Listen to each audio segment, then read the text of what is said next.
So by way of invitation, delivered from death. This evening, I just want us to look at a time where Paul was sure he was going to die. He talks about this in 2 Corinthians chapter 1, verses 8 through 11. For we do not want you to be ignorant, brethren, of our trouble which came to us in Asia, that we were burdened beyond measure, above strength, so that we despaired even of life. Yes, we had the sentence of death in ourselves, that we should not trust in ourselves, but in God who raises the dead, who delivered us from so great a death, and does deliver us, in whom we trust that he will still deliver us. You also helping together in prayer for us, that thanks may be given by many persons on our behalf for the gift granted to us through many. Now, if we look at verse 8, Paul doesn't give us a lot of details. He does say it's in Asia, but you'll notice Asia is a huge place, right? But I marked Turkey on there. I marked Turkey for a reason. That's because we know that in that area, that's where Paul had some missions, right? It's important to just realize that I'm going to go take us to another map here. So that Paul had missions all up through here. So, and Ephesus was a chief city of this part of Asia. So could have possibly happened in or around Ephesus or anywhere in this area. We don't really know.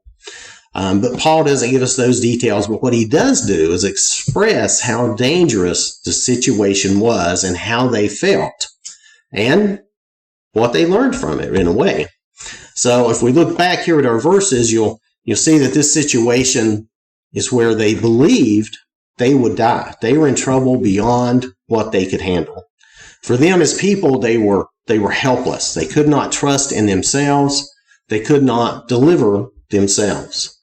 But they had their trust in God. Notice he says, God who raises the dead in verse 9. So they may have believed that God was going to need to raise them from the dead if he wanted them to continue their mission, or that they were going to die and they would be resurrected with everyone else. Maybe.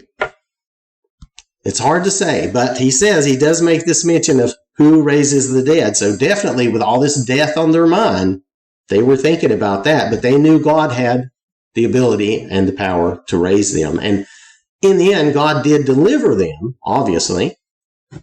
And you see how Paul says this. He says it in the past and the present and the future tense, who delivered us from so great a death and does deliver us, in whom we trust that he will still deliver us. So he knows the Lord delivered them. And as we go through our life, just like he was going through his life, he knew that he was still being delivered from any trouble, and that any trouble he had in the future, the Lord would deliver him. And this should be our understanding and our faith as well. The Lord is always looking out for us and taking care of us. He has delivered us. If we're here as Christians, we have been delivered. And he will deliver us again. And he does deliver us each day, sometimes maybe in ways we don't realize. But he's delivering us always. The Lord is here with us, helping and guiding us. And if it ends up that we must die for the faith or for some other reason, he will deliver us again. He's going to raise us up. We're going to be with him in heaven. So we can trust God always. He is always faithful to us. So, now, in reading this, you can kind of feel how the event increased Paul's faith. This must have been quite a miracle that snatched them from death, because Paul is greatly encouraged. Because he's talking about, this deliverance, this great deliverance, when they were beyond despair, right? I mean, they were despaired even of life. They just knew they were going to be dead, but they had this great deliverance. So then we notice in the last verse, 11, that he's thanking the Corinthians for their prayers and encourages them to continue praying for him. He acknowledges that all the people who pray for him in his ministry contributed to this miracle of deliverance. and that this gift of deliverance came by the prayers of many saints, and future deliverances will also come with the aid of their prayers. And so this is a reminder, too, of how important and strong our prayers are. God listens to the faithful prayers of his children. So to close, just remember to trust in the Lord and not ourselves when things are too much, when it's overwhelming, when we're despairing. The Lord is still with us, and he will deliver us. If that means he delivers us at the resurrection, then so be it. He delivers us, and we'll be with him in heaven for eternity. He will save us, and he will help us in our times of need. So stay in prayer.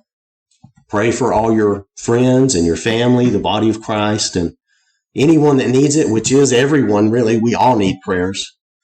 But your prayers matter and have power. It's God's power, but they have power.